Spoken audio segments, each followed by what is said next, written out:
नमस्कार दोस्तों, चलिए जानते हैं बिहार की 25 बड़ी खबर सिर्फ 5 मिनट में। पर उससे पहले आप ये वीडियो कहां से देख रहे हैं, कमेंट पर जरूर बताएं।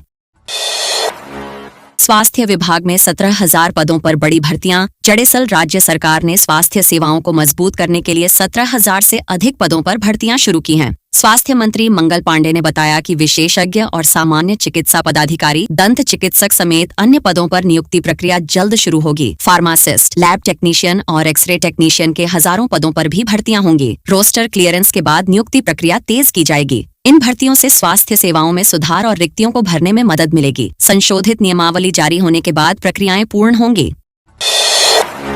ठंड बढ़ने से बच्चों की बीमारियां बढ़ी, रखें सावधानी। दरअसल ठंड के बढ़ते प्रभाव से बच्चों में बीमारियों का खतरा बढ़ गया है। मुजफ्फरपुर के सदर अस्पताल और SKMCH में 109 से अधिक बच्चे ठंड से जुड़ी बीमारियों का इलाज करा रहे हैं। डॉक्टरों के अनुसार राइनो वायरस सर्दी, जुकाम और बुखार का मुख्य कारण है, जो निमोनिया और अस्थमा जैसी गंभीर समस्याएं पैदा कर सकता है। बच्चों को सर्दी से बचाने के लिए गर्म कपड़े, गुनगुना पानी और पौष्टिक भोजन देना जरूरी है। विशेषज्ञों ने सलाह दी है कि साफ सफाई का ध्यान रखें और तली भुनी चीजों से परहेज करें। विशेष सावधानी से बीमारियों को रोका जा सकता है।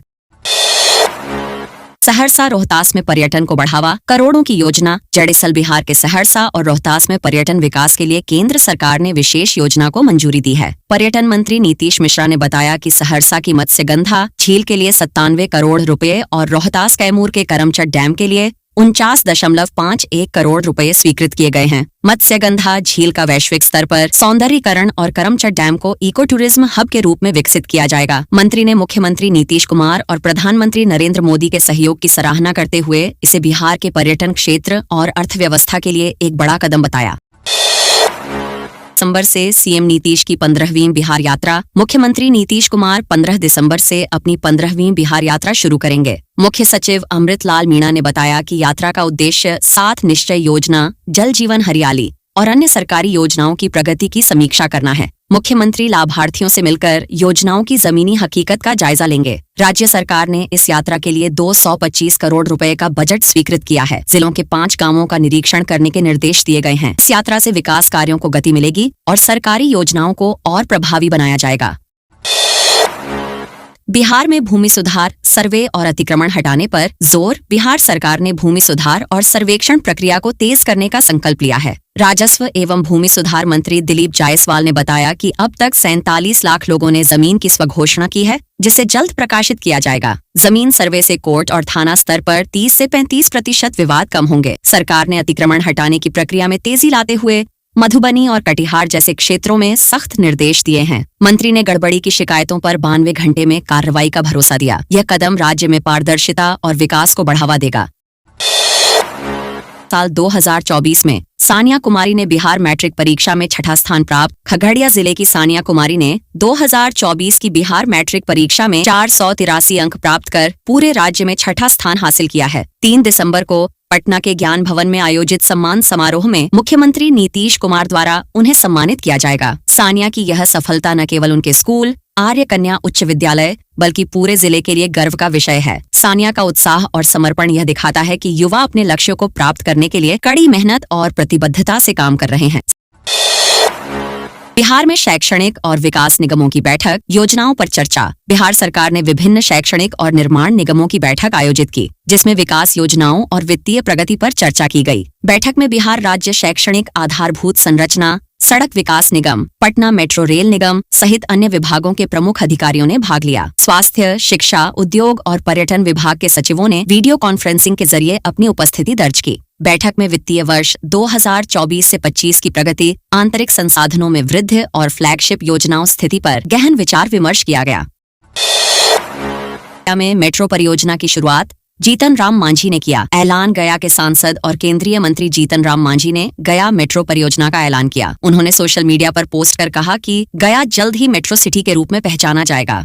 यह परियोजना गया के लिए महत्वपूर्ण विकास कार्य होगी और आसपास के जिलों जैसे नवादा, नालंदा और जमुई के लिए भी फायदेमंद साबित होगी। मेट्रो लाइन राष्ट्रीय राजमार्ग 62 से होकर गुजरेगी और बोधगया को जोड़ेगी। हालांकि आधिकारिक रूट प्लान जारी नहीं हुआ है, लेकिन काम की शुरुआत जल्द होने की उम्मीद है। भीषण हादसा हुआ जिसमें दानापुर जा रही बारात की कार सोन नहर में गिर गई। हादसे में गया जिले के परमानंद कुमार 30, उनकी पत्नी सोनी कुमारी 22, बेटी तन्नू कुमारी और अरवल जिले की प्रियंका कुमारी 28 की मौत हो गई। हादसे में बिथरा गांव के नवनीत कुमार 20, उनकी मां और सविता देवी घायल हो गए। घायलों को अरवल सदर अस्पताल में भर्ती कराया गया। पुलिस ने क्रेन से कार को नहर से निकाला और पोस्टमार्टम की प्रक्रिया शुरू की। तेजस्वी यादव का आरोप, स्मार्ट मीटर से बढ़े बिल, मुफ्त बिजली का वादा। गुरुवार को विधानसभा में विपक्षी दलों ने स्मार्ट मीटर के खिलाफ विरोध जताया। तेजस्वी यादव ने आरोप लगाया कि स्मार्ट मीटर के कारण बिहार में बिजली बिल बढ़ गए हैं और राज्य में देश की सबसे महंगी बिजली मिल रही है। उन्होंने वादा किया कि 2025 में उनकी सरकार बनने पर 200 यूनिट बिजली मुफ्त दी जाएगी और बिजली बिल माफ होंगे। इसके अलावा तेजस्वी ने बागी विधायकों पर निशाना साधते हुए उनकी सदस्यता रद्द करने की मांग की। विधानसभा में स्पीकर ने बागी विधायकों की सीटों को पार्टी द्वारा तय करना बताया।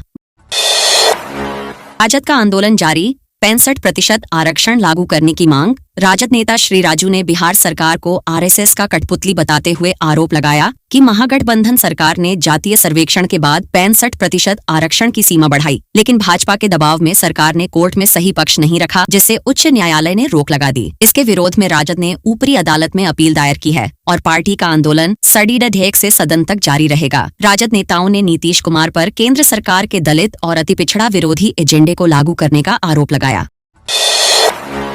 कोसी नदी की गाद समस्या, 750 करोड़ से सफाई का प्रस्ताव। बिहार के जल संसाधन मंत्री विजय कुमार चौधरी ने विधानसभा में कोसी नदी की गाद समस्या पर बयान दिया। उन्होंने बताया कि गाद के कारण नदी की जल ग्रहण क्षमता में कमी आई है और इस साल कोसी नदी का बहाव बराज के ऊपर से होने लगा था। मंत्री ने कहा कि इस समस्या का समाधान करने के लिए बिहार सरकार 2 प्रमुख प्रस्तावों पर काम कर रही है। 750 करोड़ से सफाई करने का प्रस्ताव रखा गया है और नए बराज बनाने के लिए केंद्र को प्रस्ताव भेजा गया है। वेतन बंद पर समिति की रिपोर्ट, नियम पालन और कार्रवाई की सिफारिश। बिहार विधानसभा की प्रत्यायुक्त विधान समिति के सभापति अजीत शर्मा ने गुरुवार को एक महत्वपूर्ण रिपोर्ट प्रस्तुत की। उन्होंने सामान्य प्रशासन विभाग से वेतन बंद करने में सभी नियमों का पालन सुनिश्चित करने की सिफारिश की और बिहार सेवा संहिता के तहत कार्रवाई करने का प्रस्ताव दिया। समिति ने विभिन्न जिलों में स्थलीय अध्ययन किया और पाया कि कई कर्मियों का वेतन 3 महीने तक रोका गया। समिति ने वेतन रोकने वाले अधिकारियों पर शोकायंज करने की सिफारिश की और डीएम के वेतन रोकने की बात भी उठाई। पथ निर्माण विभाग ने सड़क सुरक्षा के लिए नई गाइडलाइन जारी की। पथ निर्माण विभाग पटना ने सड़क सुरक्षा के लिए नई गाइडलाइन जारी की है। विभाग के मुख्य अभियंता सुनील कुमार सिन्हा ने सभी मुख्य अभियंताओं और एनएचएआई के अधिकारियों से सुरक्षा उपायों को लागू करने का निर्देश दिया है। गाइडलाइन में सर्दी के मौसम में कोहरे और धुंध से होने वाले सड़क हादसों को ध्यान में रखते हुए लेन मार्किंग, कैट्स आई, मीडियन मार्कर और क्रश बैरियर लगाने की सिफारिश की गई है। मुजफ्फरपुर की सड़कों से गायब हुए कैट्स आई को सुधारने का आदेश भी दिया गया है। नीतीश तेजस्वी के बीच विधानसभा में प्यार भरी नोकझोंक। बिहार विधानसभा के चौथे दिन की कार्यवाही के दौरान मुख्यमंत्री नीतीश कुमार और उप मुख्यमंत्री तेजस्वी यादव के बीच फिर एक बार प्यार भरी नोकझोंक देखने को मिली। तेजस्वी यादव जब विधानसभा पहुंचे तो नीतीश कुमार ने मजाकिया अंदाज में उनसे पूछा, कहाँ थे? तेजस्वी ने बताया कि रांची जाने के कारण वे देर से पहुंचे हैं क्योंकि हेमंत सोरेन का शपथ ग्रहण समारोह था। बुधवार को भी दोनों नेताओं के बीच इशारों में बातचीत हुई थी, जिससे राजनीतिक गलियारों में चर्चा तेज हो गई। तेजस्वी ने नीतीश कुमार का व्यक्तिगत सम्मान जताया। प्रोजेक्ट से बिहार के गांवों में रोजगार के अवसर। 29 नवंबर 2024 को केंद्रीय वित्त मंत्री निर्मला सीतारमण ने सक्षम जीविका के माध्यम से सशक्तिकरण प्रोजेक्ट का उद्घाटन किया। यह पहल बिहार के दूर दराज गांवों में दिव्यांगजनों, महिलाओं और युवाओं के लिए रोजगार के अवसर पैदा करेगी। इस प्रोजेक्ट के तहत ट्राईसाइकिल पर स्थापित बैटरी चालित आटा चक्कियां घर घर सेवाएं प्रदान करेंगी। केंद्रीय मंत्री ने 10 लाभार्थियों को ये चक्कियां वितरित की। सक्षम मिथिला ऐप के माध्यम से मोबाइल चक्की सेवाएं बुक की जा सकेंगी। इस पहल से सेवा प्रदाताओं को हर महीने 5,000 से 8,000 रुपए की आय मिलेगी। राजद ने आरक्षण पर केंद्र राज्य सरकार पर कड़ा हमला बोला। राजद जिलाध्यक्ष कमरुल होदा की अध्यक्षता में आयोजित धरना प्रदर्शन में बड़ी संख्या में राजनेता और कार्यकर्ता शामिल हुए। नेताओं ने केंद्र और राज्य सरकार पर तीखा हमला करते हुए आरोप लगाया कि सरकार आरक्षण को समाप्त करने की साजिश कर रही है। कमरुल होदा ने कहा कि महागठबंधन सरकार ने 65% आरक्षण व्यवस्था लागू की थी, लेकिन नीतीश सरकार इसे लागू करने में आनाकानी कर रही है। विधायक प्रतिनिधि मो इम्तियाज अशफी ने भी सरकार की आलोचना की। धरने के बाद राज्यपाल के नाम आवेदन सौंपा गया, जिसमें आरक्षण सीमा बढ़ाने की मांग की गई। गन्ना कीमत 200 रुपए तय, तौल में देरी पर किसानों का विरोध। बिहार के गन्ना उद्योग मंत्री ने 2024 सत्र के लिए गन्ने की कीमत 200 रुपए प्रति क्विंटल तय की है। यह कीमत गन्ने की किस्म पर निर्भर होगी, जिसमें 3 प्रमुख किस्मों के लिए क्रमशः 365, 345 और 310 रुपए प्रति क्विंटल निर्धारित किए गए हैं। चीनी मिलें किसानों के बैंक खातों में भुगतान करेंगी। हालांकि किसानों ने गन्ना तौलने में हो रही देरी के खिलाफ विरोध जताया। उजियारपुर प्रखंड के हसनपुर चीनी मिल में किसानों ने आरोप लगाया कि निजी लोडर जानबूझकर गन्ने की ट्रॉलियों को लंबी कतार में खड़ा करते हैं, जिससे नुकसान हो रहा है। बिहार में गन्ने की कीमत बढ़ी, चीनी उत्पादन में वृद्धि। बिहार में इस बार चीनी उत्पादन में बढ़ोतरी की उम्मीद जताई जा रही है। 2023-24 में 6,88,000 टन चीनी उत्पादन के बाद इस बार अधिक उत्पादन का अनुमान है। कृषि मंत्री पासवान ने गन्ने की कीमत में 10 रुपये प्रति क्विंटल की बढ़ोतरी की घोषणा की। उत्तम प्रभेद का मूल्य अब 365 रुपये, सामान्य प्रभेद का 345 रुपये और निम्न प्रभेद का 310 रुपये प्रति क्विंटल है। गन्ने की कीमत बढ़ने से किसान अधिक खेती करेंगे। बिहार सरकार गन्ने की खेती और गुड़ उद्योग को बढ़ावा देने के लिए योजनाएं चला रही है। पर प्रशासन की सख्त कार्रवाई। आरा 25 नवंबर 2024। आरा जिले में अवैध बालू खनन और परिवहन के खिलाफ जिला प्रशासन ने कड़ी कार्रवाई की है। 1 अप्रैल से 25 नवंबर तक 793 छापेमारी में 542 प्राथमिकी दर्ज की गई, 545 आरोपियों को गिरफ्तार किया गया और 997 वाहन जब्त किए गए। इस दौरान 13 करोड़ 77 लाख रुपए का राजस्व वसूला गया। गंगा नदी से बालू की तस्करी को रोकने के लिए 31 लाख घन फीट अवैध बालू जब्त किया गया, जिसकी कीमत 5 करोड़ रुपए से ज्यादा है। प्रशासन अब और सख्त कदम उठाने की योजना बना रहा है।